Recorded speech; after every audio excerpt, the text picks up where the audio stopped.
Praise the lord. આજે આપણે માથી 5 અને તેની 6ઠ્ઠી કલમમાંથી પ્રભુના વચનો જોવાના છે. વચન આ પ્રમાણે છે: જેઓને ન્યાયપણાની ભૂખ તથા તરસ છે તેઓને ધન્ય છે, કેમ કે તેઓ ધરાશે. આમીન. આ પ્રભુનું વચન છે, માથી 5 અને તેની 6ઠ્ઠી કલમ. આજનો આપણો જે વિષય છે એ વિષય છે ન્યાયપણાની ભૂખ અને તરસ. ન્યાયપણું એટલે શું? ઈશ્વરની નજરમાં જે યોગ્ય છે તે કરવું એટલે ન્યાયપણું. ઈશ્વરને પવિત્રતાના ધોરણો અને ઈશ્વરના મૂલ્યો અને ઈશ્વરની દૃષ્ટિમાં જે યથાર્થ છે તે જ્યારે આપણે કરીએ છીએ એટલે કે તે ન્યાયપણું. ઈશ્વરની દૃષ્ટિમાં જે યોગ્ય છે તે કરવું એટલે ન્યાયપણું. અને ઈશ્વરની સાથે આપણે ન્યાયી રહેવું જોઈએ.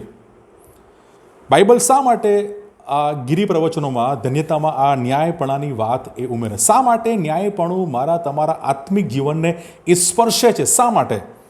મનુષ્ય તરીકે મારી તમારી ઘણી બધી જરૂરિયાત હોય છે, ઘણી બધી રિક્વાયરમેન્ટ, નીડ્સ આપણી હોય છે, પણ એ બધી જરૂરિયાતો એ સંતોષાય છે, પણ તે ક્યારે?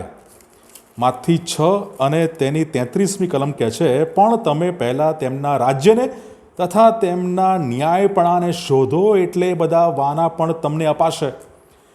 ન્યાયપણું એ આપણને ઈશ્વર તરફથી મળતી બાબતો, ઈશ્વર તરફથી મળતા પ્રોવિઝન, સ્ત્રોત, એ બધી બાબતને એ અસર કરે છે. આપણી પ્રાર્થનાઓને સીધી એ અસર કરે છે. માટે ન્યાયપણું એ જરૂરી છે. અને એની બીજી અગત્યતા એ આપણે માથી 5 અને 20માં જોઈ શકીએ છીએ.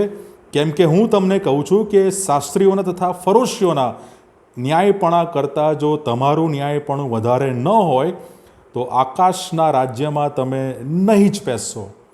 આકાશના રાજ્યમાં પ્રવેશને માટે જો યોગ્યતા કોઈ હોય અને એ તો છે ન્યાયપણું. એ ન્યાયપણા દ્વારા જ આપણે આકાશના રાજ્યમાં પ્રવેશ પામી શકીએ છીએ. બાઇબલમાં ન્યાયપણા વિશે આપણને ઘણી બધી કલમો અને ઘણી બધા રેફરન્સ આપણને પ્રાપ્ત થાય છે, પણ આજે બહુ ઝડપથી આપણે ટૂંકમાં આ પ્રભુનું વચન જોવા માગીએ છીએ. સાચું ન્યાયપણું એ કોઈ પણ રીતે મનુષ્ય પ્રયત્નોથી એ શક્ય બનતું નથી. એ એકમાત્ર ખ્રિસ્ત અને ખ્રિસ્તના આજ્ઞાપાલનથી જ એ શક્ય બને છે.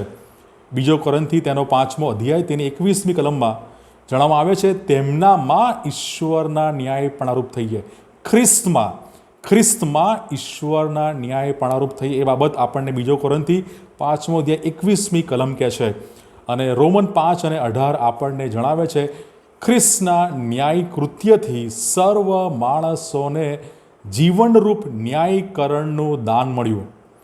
ખ્રિસ્તના ન્યાય કૃત્યથી, ખ્રિસ્તના વધસ્તંભ પરના ન્યાય કૃત્યથી આપણને ખ્રિસ્ત પર વિશ્વાસ કરે છે એ લોકોને જીવનરૂપ ન્યાયીકરણનું દાન મળ્યું.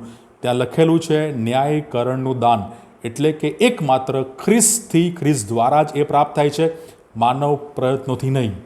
અને રોમન એનો 5મો અધ્યાય અને તેની એ 18 અને જ્યારે 19 અને કલમ વાંચીએ છીએ ત્યારે આપણને કેટલીક બાબતો જોવા મળે છે. રોમન 5:19 કહે છે, એકના આજ્ઞા પાલનથી ઘણા ન્યાયી ઠરશે. એકના એટલે ખ્રિસ્તના આજ્ઞા પાલનથી ન્યાયી ઠરશે બાબત આપણે ત્યાં જોઈ શકીએ છીએ. ખ્રિસ્તના આજ્ઞા પાલનથી જ આપણે ન્યાય ઠરી શકીએ છીએ. મનુષ્ય પ્રયત્નો અને આપણી ધાર્મિકતાથી કોઈ પણ રીતે આપણે ન્યાય ઠરી શકતા નથી. ઈશ્વર સાથેનો આપણો સંબંધ એ આપણા ન્યાયપણાનો એ માપદંડ છે. જ્યારે આપણને ન્યાયપણાની ભૂખ અને તરસ હોય છે ત્યારે આપણે ઉત્સાહથી સતત ઈશ્વર સાથે પરિપક્વ સંબંધની ઈચ્છા રાખીએ છીએ. ફિલિપી 3 અને 9 એ આ જણાવે છે, તેમની સાથે એકરૂપ થાવ. પાઉલ કહે છે તેમની સાથે એકરૂપ થાવ. અને આગળનું જે વાક્ય છે, ખ્રિસ્ત પરના વિશ્વાસ દ્વારા જે ન્યાયપણું વિશ્વાસથી મળે છે તે મારું થાય.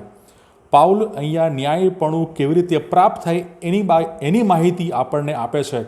ખ્રિસ્તની સાથે એકરૂપ થવાથી અને બીજી બાબત ખ્રિસ્ત પર વિશ્વાસ કરવાથી. વિશ્વાસ દ્વારા જે ન્યાયપણું વિશ્વાસથી મળે છે તે મારું થાય. અને આપણે મનુષ્ય પ્રયત્નોથી, આપણી ધાર્મિકતાથી અને આપણી કહેવાતી આગેવાની સેવાથી કોઈ પણ રીતે ઈશ્વરની દૃષ્ટિમાં ન્યાયી ઠરી શકતા નથી. એકમાત્ર ખ્રિસ્તના આજ્ઞા પાલનથી અને ખ્રિસ્તના ન્યાય કૃત્યથી જ એ ન્યાય ન્યાયપણાનું દાન આપણને પ્રાપ્ત થાય છે? શું આપણને ન્યાયપણાની ભૂખ અને તરસ છે? કેવી રીતે ખબર પડે? હું કેટલાક પ્રશ્નો આપની સમક્ષ મૂકું છું. શું તમે તમારા પાપથી અસંતુષ્ટ છો? શું બાહ્ય વસ્તુઓ, બાહ્ય બાબતો તમારી ઈચ્છાઓને સંતોષે છે? શું તમને ઈશ્વરના વચનોની ભૂખ અને તરસ છે? શું તમે સંકટો, પડકારો, મુશ્કેલીઓ વચ્ચે પણ શાંત અથવા સંતુષ્ટ છો? આ પ્રશ્નો તપાસીએ, એનો જવાબ આપણને પોતે આપીએ તો આપણને ખબર પડશે કે આપણને ન્યાયપણાની ભૂખ અને